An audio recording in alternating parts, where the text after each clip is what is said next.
ថ្ងៃនេះយើងនឹងរៀនពីរបៀបនៃការប្រើប្រាស់រូបមន្ត average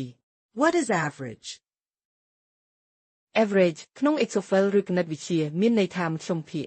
មធ្យមភាគគឺជាតម្លៃមធ្យមដែលយើងបានកនាពីចំនួនទាំងអស់ដោយបូកចំនួនទាំងអស់ហើយចែកនឹងចំនួនធាតុទាំងនោះយើងមានមុខវិជ្ជា4 Math English Science និង History សំណួរ1រកគុំមធ្យមភាគពីពិន្ទុទាំងអស់សំណួរ2រកគុំមធ្យមភាគនៃ Math និង Science ប៉ុណ្ណោះ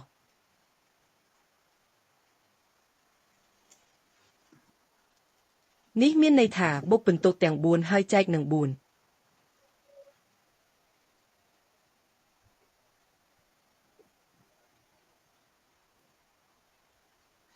បូកពិន្ទុ Math និង Science ហើយចែកនឹង2